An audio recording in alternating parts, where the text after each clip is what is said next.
തർക്കക്കാരനായ മനുഷ്യൻ വിവരമില്ലാതെ തർക്കിക്കാൻ വരുന്നു. അവൻ ചിന്തിക്കുന്നില്ല. ചിന്തയുള്ളവന് തർക്കമില്ല, തർക്കിക്കുന്നവന് ചിന്തയില്ല. ഒരെല്ലിന്റെ കഷ്ണമെടുത്ത് കയ്യിൽ പിടിച്ച് അവൻ മഹാന്മാരെ അപഹസിക്കുകയാണ്. അതേ സത്യത്തിന്റെ വിരോധികൾ, ഈമാൻ കിട്ടാതെ മരിച്ചു പോകുന്നവർ, അവരുടെ സ്വഭാവം അഹങ്കാരമാണ്, അവരുടെ സ്വഭാവം പരിഹാസമാണ്, അവരുടെ സ്വഭാവം എപ്പോഴും ഇൻസൾട്ടാക്കലാണ്. നിങ്ങളോട് ഞാൻ പറയട്ടെയോ സുന്നത്ത് ജമാഅത്തിന്റെ പ്രവർത്തകരെ, നിങ്ങൾ ഒരിക്കലും ആ സ്വഭാവമുള്ളവരായി പോകരുത്. ആദ്യമായി പിഴച്ചു പോയവനാരാണ്? ഇബ്ലീസാണ്. കാരണം ഖുർആൻ പറഞ്ഞു, അബസ്തക്ബറ വകാന മിനൽ കാഫിരീൻ. അവൻ അഹങ്കാരം നടിച്ചു, അവിശ്വാസികളിൽ പെട്ടു, ഈമാൻ പോയി. അവന്റെ അഹങ്കാരം കൊണ്ടവൻ ചെയ്തതെന്താണ്?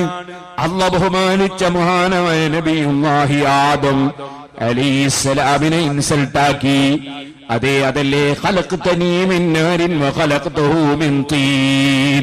കളിമണ്ണ് കൊണ്ട് പടക്കപ്പെട്ടവനല്ലേ ഇവൻ എന്ന് ആദം നബി അലൈഹിസ്സലാമിനെ നിസ്സാരപ്പെടുത്തി. അവൻ പൊങ്ങച്ചം കാണിച്ച് സംസാരിച്ചു. അവന്റെ ഈമാൻ നശിച്ചുപോയി. ഇതുപോലെ നിങ്ങൾ നോക്കൂ, ഹാബീലിന് ഭംഗിയുള്ള ഭാര്യയെ അല്ലാഹു കൊടുത്തു. അതിൽ അസൂയ തോന്നി ഖാബീൽ അതിനെതിരെ പ്രതികരിച്ചു. ആ ഖാബീൽ അക്രമ പ്രവർത്തനം നടത്തി. അവൻ ഹാബീലിനെ വധിച്ചു. പക്ഷേ തിരിച്ചു വധിക്കാൻ ഹാബീൽ കത്തിയെടുത്തില്ല. ഇങ്ങോട്ട് കാണിച്ച അക്രമത്തെ അതേ നിലക്ക് നേരിടാൻ ഹാബീൽ മുതിർന്നില്ല. ലൈം വസത്ത ഇലയ്യ യദക ലിതഖ്തുലനി മാ അന ബിബാസിതി യദിയ ഇലൈക്. എസ്എസിന്റെ പ്രവർത്തകരെ, എസ്എസ്എഫിന്റെ പ്രവർത്തകരെ, അക്രമത്തെ അക്രമം കൊണ്ട് നേരിടുന്നത് നമ്മുടെ നയമല്ല, നമ്മുടെ പരിപാടിയല്ല. അതിന് നമുക്ക് നമ്മുടെ നേതാക്കൾ അനുമതി നൽകിയിട്ടുമില്ല, നൽകുകയുമില്ല. ഇത് തീവ്രവാദ പ്രസ്ഥാനമല്ല, ഇത് ഭീകരവാദ പ്രസ്ഥാനമല്ല, ഇത് വർഗീയവാദ പ്രസ്ഥാനമല്ല. ഇത് അല്ലാഹുവിന്റെ ദീനിലേക്ക് ജനങ്ങളെ ക്ഷണിക്കുന്ന പ്രസ്ഥാനമാണ്. വമൻ അഹ്സനു ഖൗലൻ മിമ്മൻ ദആ ഇലല്ലാഹി വഅമില സാലിഹൻ വഖാല ഇന്നനീ മിനൽ മുസ്ലിമീൻ. ഖുർആൻ പറഞ്ഞില്ലേ, അല്ലാഹുവിലേക്ക് ക്ഷണിക്കുന്നവരെക്കാൾ, നല്ല കാര്യം പ്രവർത്തിക്കുന്നവരെക്കാൾ, ഞാൻ അല്ലാഹുവിന് കീഴ്പ്പെട്ടവനാണെന്ന് പ്രഖ്യാപിക്കുന്നവനേക്കാൾ നല്ല വാക്ക് പറയുന്നവനാരാണ്? കണ്ടില്ലേ സ്വാന്തനം പരിപാടി? 10,000 പാവപ്പെട്ട രോഗികൾക്ക് 10,000 മെഡിക്കൽ കാർഡ്, 10,000 ഉറുപ്പികക്കുള്ള മെഡിക്കൽ കാർഡ് ഒരു വർഷം കൊടുക്കുമ്പോ 10 കോടി ഉറുപ്പിക ചെലവാണ്. അതിന് പ്രവർത്തകർ എത്ര അധ്വാനിക്കണം? അത് സ്റ്റേറ്റ് കമ്മിറ്റിയുടെ കീഴിലാണെങ്കിൽ ജില്ലാ കമ്മിറ്റിയുടെ കീഴിൽ വേറെയുണ്ട്, മേഖലാ കമ്മിറ്റിയുടെ കീഴിൽ വേറെയുണ്ട്, പഞ്ചായത്ത് കമ്മിറ്റിയുടെ കീഴിൽ വേറെയുണ്ട്, യൂണിറ്റിന്റെ കീഴിൽ വേറെയുണ്ട്. അതിന്റെ പുറമെ എല്ലാ പഞ്ചായത്തിലും മെഡിക്കൽ ക്യാമ്പുകൾ നടന്നുകൊണ്ടിരിക്കുന്നുണ്ട്. അതുപോലെ സൗജന്യ മരുന്ന് വിതരണം നടക്കുന്നുണ്ട്. അങ്ങനെ തുടങ്ങി നല്ല നല്ല കാര്യങ്ങൾ പ്രവർത്തിക്കുകയാണ് നമ്മുടെ സംഘടന. മദ്യത്തിനെതിരെ, ലഹരിക്കെതിരെ ജനങ്ങളെ ബോധവൽക്കരിക്കുകയാണ് നമ്മുടെ സംഘടന. സർക്കാരിന്റെ ശ്രദ്ധ ക്ഷണിക്കുകയാണ് സംഘടന. നമ്മുടെ സംഘടന എത്ര വീടില്ലാത്തവർക്കാണ് വീട് വെച്ചു കൊടുത്തത്, എത്ര പാവപ്പെട്ടവർക്കാണ് വിദ്യാഭ്യാസം നൽകിയത്. നമ്മുടെ സംഘടന എത്ര ഉടുതുണിക്ക് മറുതുണിയില്ലാത്തവരെയാണ് ഉന്നതമായ പദവിയിലേക്ക് കൈപിടിച്ചുയർത്തിയത്. നമ്മുടെ സംഘടനാ പ്രവർത്തനം തീവ്രവാദമല്ല, ഭീകരവാദമല്ല, വഅമില സാലിഹാ, സൽക്കർമ്മമാണ്. ഇപ്പോൾ നടത്തുന്ന ഉപദേശങ്ങളും മുമ്പ് നടന്ന ഉപദേശവും ഇനി നടക്കുന്ന ഉപദേശവും എല്ലാം മനുഷ്യന്റെ മനസ്സിന് ആരോഗ്യമുണ്ടാക്കാനാണ്. മനുഷ്യന്റെ മനസ്സിന്റെ വെളിച്ചം നഷ്ടപ്പെടാതെ, ഇരുട്ടിലേക്ക് കടന്നു പോകാതെ വെളിച്ചത്തോടെ മരിക്കാനാണ്. റബ്ബേ ഈമാനിന്റെ വെളിച്ചം നിലനിർത്തി ഈമാനോടെ ആഖിബത്ത് നന്നാക്കി ഞങ്ങളെ നീ മരിപ്പിക്കണേ അല്ലാഹ്. ഈ വെളിച്ചം കെട്ടുപോകാൻ പാടില്ല, ഈ വെളിച്ചം കെട്ടുപോകാൻ പാടില്ല. ഈമാനിന്റെ വെളിച്ചം കെട്ടുപോകൽ അഹങ്കാരമുള്ളപ്പോഴാണ് അതാണ് ഇബ്ലീസിന് പറ്റിയത്.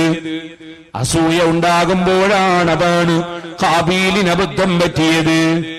ഓ സുഹൃത്തുക്കളെ, അസൂയയില്ലാതെ, അതേ അക്രമമില്ലാതെ, അതേ മനുഷ്യൻ അതോടെ ജീവിക്കണം. ആരെയും ഇൻസൾട്ടാക്കരുത്, ആരെയും പരിഹസിക്കരുത്. അതല്ലേ ഖുർആൻ നമ്മളെ പഠിപ്പിച്ച ആശയം.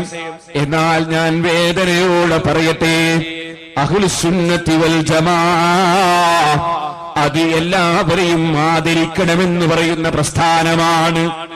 അതേ സമയത്ത് സുന്നത്ത് ജമാഅത്തിൽ നിന്ന് തിരിച്ചുപോയ ചുരുക്കം ചില വ്യക്തികളുണ്ട്. അല്ലാഹുവേ, തെറ്റിദ്ധരിച്ച് ഇസ്ലാമിന്റെ സുന്ദരമായ ആശയത്തിൽ വ്യതിചലിച്ചു പോയവരെ നീ സന്മാർഗത്തിന്റെ വെളിച്ചത്തിലേക്ക് തിരിച്ചു കൊണ്ടുവന്ന് ഞങ്ങളെ സമുദായത്തിൽ, ഞങ്ങളെ മഹല്ലത്തുകളിൽ നീ ഐക്യം തരണേ അല്ലാഹ്. ഒന്നോ രണ്ടോ മൂന്നോ ആളുകൾ ഒരു മഹല്ലത്തിലുണ്ടെങ്കിൽ അവർ മാത്രം മതി ആ മഹല്ലത്ത് മുഴുവനും ഭിന്നിപ്പിക്കാൻ. അവര് മാത്രം മതി ആ മഹല്ലത്തിലുള്ളവരെ തമ്മിലടിപ്പിക്കാൻ. അവര് മാത്രം മതി പള്ളിയിൽ പോലീസ് കയറാൻ. അവര് മാത്രം മതി പള്ളി പൂട്ടിക്കാൻ. അവര് മാത്രം മതി മദ്രസ പൂട്ടിക്കാൻ. അവര് മാത്രം മതി കല്യാണ വീട്ടിൽ ബഹളമുണ്ടാക്കാൻ. അവര് മാത്രം മതി മരിച്ച വീട്ടിൽ ബഹളമുണ്ടാക്കാൻ. അവര് മാത്രം മതി മരിച്ച മയ്യിത്തും കിടത്തിയിട്ട് അവിടെ വെച്ച് ബഹളം കൂട്ടാൻ. അതല്ലേ സുന്നത്ത് ജമാഅത്തിന്റെ വിരോധികളുടെ അവസ്ഥ. നിങ്ങളൊന്ന് അല്പം ചിന്തിച്ചു നോക്കൂ മുസ്ലിമീങ്ങളെ. ഞാൻ വെറുതെ പറഞ്ഞതാണോ? ഒരു കല്യാണം നടക്കുന്ന സദസ്, പഴയ കാലം പോലെ നിക്കാഹിന് വേണ്ടി പ്രായം ചെന്ന ഖാദിയാര് വന്നിരിക്കുന്നു, നാട്ടിലെ കാരണവന്മാര് വന്നിരിക്കുന്നു, മഹല്ല് കമ്മിറ്റിയുടെ ആളുകൾ വന്നിരിക്കുന്നു. നിക്കാഹ് നടത്താൻ നോക്കുമ്പോ, ഖുത്ബ ഓതി നിക്കാഹ് നടക്കാൻ നോക്കുമ്പോ അതാ ഇവൻ പറയുന്നു, എനിക്ക് നിക്കാഹിന് ഖാദി പറ്റൂല. എന്താ ഈ ഖാദിക്കുള്ള കുഴപ്പം? അയാൾ തലമറിച്ചിട്ടുണ്ട്, തലക്കെട്ട് കെട്ടിയിട്ടുണ്ട്. നബി സല്ലല്ലാഹു അലൈഹി വസല്ലം നിങ്ങളുടെ സുന്നത്താ. ഒതു കൊടുക്കുമ്പോ തലയിൽ നിന്ന് അല്പം മൂർധാവിന്റെ സ്ഥലം കൈകൊണ്ട് തടകും, ബാക്കി തലപ്പാവിന്റെ മേലെ പൂർത്തീകരിക്കും. ഇമാം മുസ്ലിം റളിയല്ലാഹു അൻഹു റിപ്പോർട്ട് ഹദീസിൽ കാണാം. സുബ്ഹാനല്ലാഹ്, ഇപ്പൊ ചില ആളുകൾ മിമ്പർമ കയറുമ്പോ പോലും തലയെക്കെട്ടില്ല. മിമ്പർമ കയറുമ്പോ തെങ്ങുമ കയറുന്നവർ കൂടി ഉണ്ടാവും ഒരു വട്ട തലയെക്കെട്ട്, അതുമില്ല. അങ്ങനെ തന്നെ കയറിപ്പോന്നു. സുന്നത്തിന്റെ ആളാണ് എന്ന് പറയുകയും ചെയ്യുന്നു. എന്ത് സുന്നത്ത്? സ്വന്തം തലയിൽ സുന്നത്തുണ്ടോ? തലന്റെ ഉള്ളിൽ സുന്നത്തുണ്ടോ?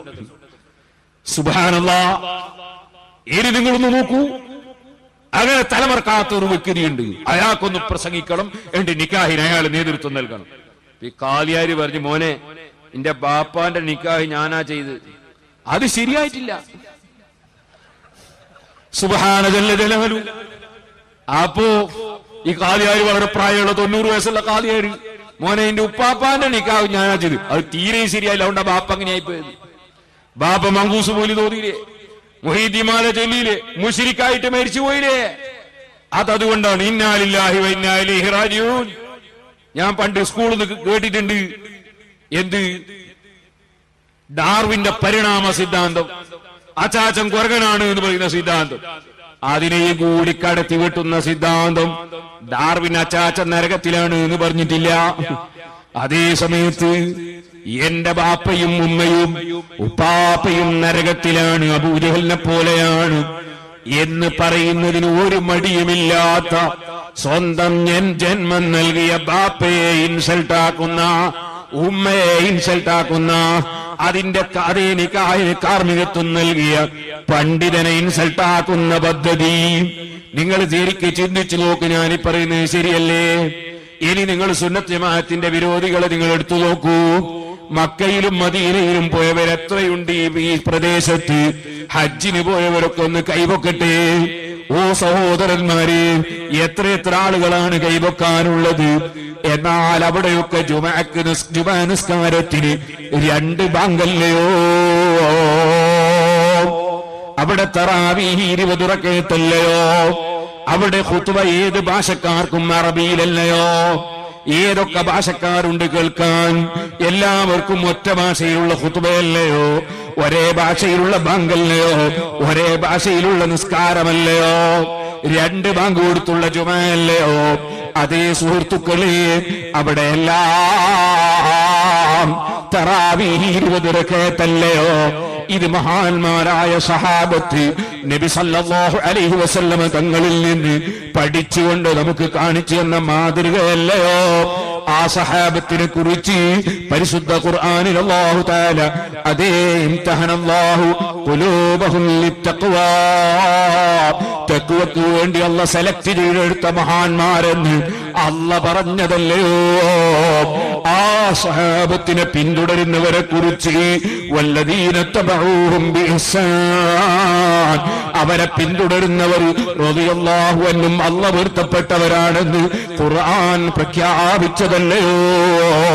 പക്ഷേ ജുമഅക്ക് 2 ബാങ്ക് കൊടുക്കുന്ന പള്ളിയിൽ വന്നിട്ട് ഇവിടെ ഒറ്റ ബാങ്ക് മാത്രമാകണം എന്ന് പറയുമ്പോ ആ 2 ബാങ്ക് കൊടുത്ത് നടപ്പാക്കിയ സയ്യിദുനാ ഉസ്മാൻ ഇബ്നു അഫ്ഫാൻ റളിയല്ലാഹു അൻഹു സ്വർഗ്ഗത്തിലാണെന്ന് നബി സല്ലല്ലാഹു അലൈഹി വസല്ലം തങ്ങളുടെ ശറഫാക്കപ്പെട്ട നാവ് കൊണ്ട് പറഞ്ഞതല്ലേ? ഇന്ന് വരെയുള്ള മുസ്ലിമീങ്ങൾ അത് വിശ്വസിക്കുന്നതല്ലേ? ആ ഉസ്മാൻ റളിയല്ലാഹു അൻഹു നടപ്പാക്കിയ 2 ബാങ്ക് ഇപ്പോഴും മക്കയിലും മദീനയിലും തുടരുമ്പോ ആ 2 ബാങ്ക് ബിദ്അത്താണ്, അത് പുത്തനാശയമാണ്. കുല്ല ബിദ്അത്തിൻ ളലാല, എല്ലാ ബിദ്അത്തും പിഴവാണ്. വകുല്ല ളലാലത്തിൻ ഫിന്നാർ, എല്ലാ പിഴവുകാരും നരകത്തിലാണ്. അതുകൊണ്ട് ഉസ്മാൻ ഇബ്നു അഫ്ഫാൻ റളിയല്ലാഹു അൻഹു അടക്കമുള്ള ലക്ഷക്കണക്കിന് സഹാബത്ത് നരകത്തിലാണെന്ന ആശയം മനസ്സിൽ വെച്ചുകൊണ്ട് 2 ബാങ്ക് വിളിച്ചാൽ നരകത്ത് കടക്കുമെന്ന് പറഞ്ഞു നമ്മുടെ കേരളത്തിലെ മഹല്ലത്തുകളിൽ ഭിന്നിപ്പുണ്ടാക്കിയത് പുത്തൻവാദിയല്ലേ? മുസ്ലിമീങ്ങൾ ശരിക്കൊന്ന് ചിന്തിച്ചു നോക്കൂ. ഉമർ ഇബ്നുൽ ഖത്താബ് റളിയല്ലാഹു അൻഹു, ഞാൻ ഇപ്പോഴും ഓർക്കുന്നു, സിറാജുൽ ഹുദയിലെ ദഅവാ കോളേജിലെ കുട്ടികൾക്ക്, ശരീഅത്ത് കോളേജിലെ കുട്ടികൾക്ക് സഹീഹുൽ ബുഖാരി ഈ അടുത്ത് ഞാൻ കിതാബുൽ ഇൽമി ഓതിക്കൊടുക്കുന്ന സമയത്ത് ഓതിക്കൊടുത്ത ഹദീസാണ്. നബി സല്ലല്ലാഹു അലൈഹി വസല്ലമ തങ്ങളവിടുന്ന് പറഞ്ഞു, നബി സല്ലല്ലാഹു അലൈഹി വസല്ലമ തങ്ങളവിടുന്ന് പറഞ്ഞു, മഹാനായ ഉമർ ഇബ്നുൽ ഖത്താബ് റളിയല്ലാഹു അൻഹുവിനെ സംബന്ധിച്ച് കണ്ട ഒരു സ്വപ്നം, ആ സ്വപ്നത്തിന്റെ വ്യാഖ്യാനം എന്താണ് എന്ന് ചോദിച്ചപ്പോ പറഞ്ഞില്ലേ, അറിവ് പരിപൂർണമായ ആളാണ് ഉമർ ഇബ്നുൽ ഖത്താബ്. ആ ഉമർ ഇബ്നുൽ ഖത്താബ് റളിയല്ലാഹു അൻഹു 20 റക്അത്ത് തറാവീഹ് അവിടുന്ന് പഠിച്ചതനുസരിച്ച് മക്ക മദീനയിൽ നടപ്പാക്കിയപ്പോ 36 കൊല്ലത്തോളം തൊട്ടടുത്ത റൂമിൽ ആയിഷ ബീവി റളിയല്ലാഹു അൻഹയുണ്ട്. ഒരക്ഷരം അതിനെതിരെ ആയിഷ ബീവി റളിയല്ലാഹു അൻഹ പറഞ്ഞിട്ടില്ല.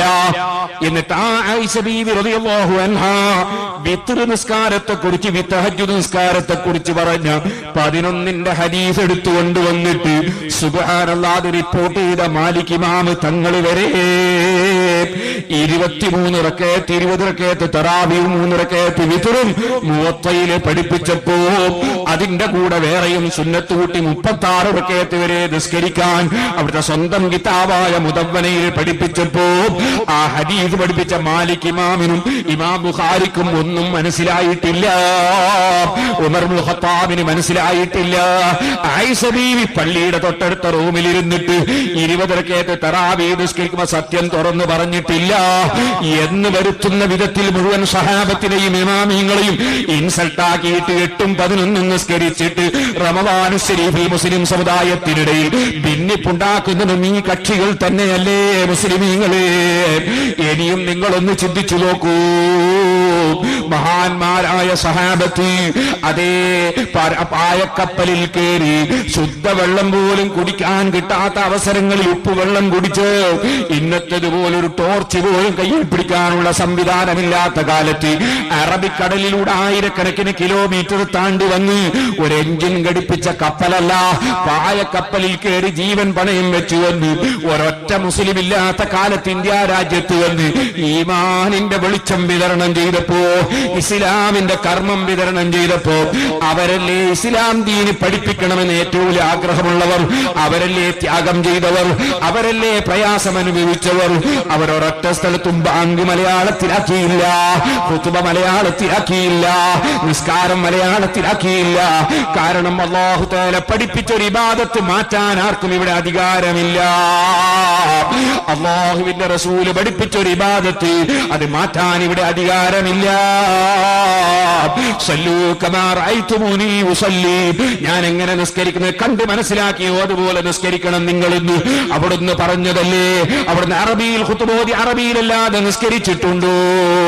മലയാളത്തിൽ ഖുതുബോദി അല്ലെങ്കിൽ ഒരു ഭാഷയിൽ ഖുതുബോദി മറ്റൊരു ഭാഷയിലുള്ള ഒരു ജുമാ നിസ്കാരം അള്ളാഹുവിന്റെ റസൂല് പഠിപ്പിച്ചിട്ടില്ല.